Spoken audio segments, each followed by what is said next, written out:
Je m'appelle Lélia de Courmory, je suis responsable de la médiation culturelle au MAMAC et en charge de la programmation et de l'organisation des événements au musée. J'ai obtenu un bac Histoire de l'art, puis une maîtrise d'Histoire de l'art à l'université Aix-Marseille.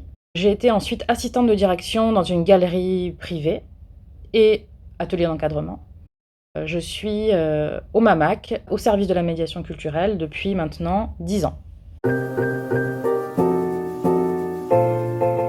Mon métier consiste à développer l'activité de la médiation culturelle au sein du MAMAC, c'est-à-dire à créer des liens, des ponts entre l'institution muséale et le public, et de pouvoir proposer des projets, des actions culturelles pour tous, en lien avec des associations, des partenaires locaux ou encore des artistes. Le plus grand atout de mon métier, c'est être en continu en contact avec les œuvres et les artistes. Le MAMAC fête cette année ses 30 ans. Il a été inauguré le 21 juin 1990. C'est une construction d'envergure au cœur de la ville de Nice, de par son architecture imposante, mais aussi par la qualité des œuvres qu'elle conserve, à savoir près de 1400 œuvres de collection permanente et 300 artistes. Le MAMAC couvre une large période, de la fin des années 50 jusqu'à aujourd'hui, avec une articulation entre le mouvement du nouveau réalisme européen et le pop art américain. Le musée s'axe principalement sur l'art de l'assemblage et va mettre à l'honneur la place de l'objet dans l'art des années 60, dans la continuité du ready-made de Marcel Duchamp.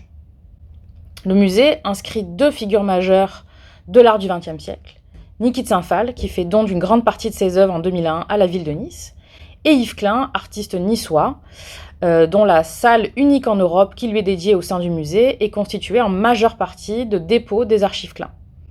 Plusieurs mouvements artistiques sont représentés dans le musée également, l'art minimal américain par exemple, ou encore le mouvement Fluxus. Le musée va aussi faire une place de choix aux œuvres de la scène artistique niçoise, à travers notamment les artistes de l'école de Nice. Les expositions monographiques ou thématiques proposées, il y en a 2 par an, répondent systématiquement aux pratiques ancrées des œuvres de la collection permanente et ouvrent de nouvelles perspectives historiques, artistiques et culturelles en lien avec les enjeux contemporains. Le musée s'implique dans des opérations culturelles nationales, telles que les Journées du patrimoine ou la Nuit des musées. Le MAMAC met en place aussi des événements originaux en partenariat avec les réseaux du territoire. En décembre 2019, par exemple, en collaboration avec l'Université Côte d'Azur, on a imaginé une nocturne inédite, invitant une centaine d'étudiants de toutes disciplines confondues à proposer des médiations originales. Cet événement, on l'a baptisé Remix ta culture, et ça a été pour sa première édition un vrai succès, avec plus de 850 personnes présentes sur la soirée.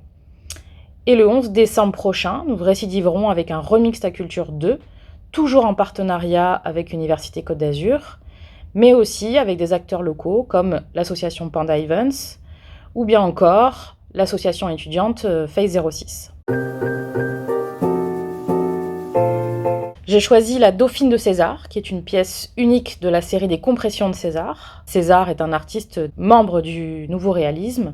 Cette œuvre est une compression plate de voitures rouge vermillon de marque Dauphine. Dans un contexte de société de consommation croissante, cette œuvre, réalisée à l'aide d'une machine, une presse hydraulique importée des États-Unis, annonce l'émulation culturelle des années 60 et la volonté de ces artistes de cette génération d'inventer de nouveaux gestes artistiques.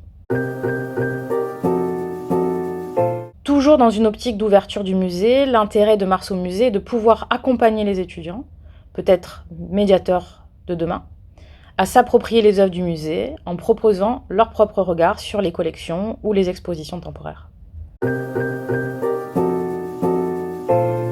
Je dirais se renouveler, être attractif, être à la fois ludique et pédagogique. Mon enjeu principal est de pouvoir proposer une offre variée pour tous et de donner aux visiteurs l'envie de venir au musée et encore mieux, l'envie de revenir.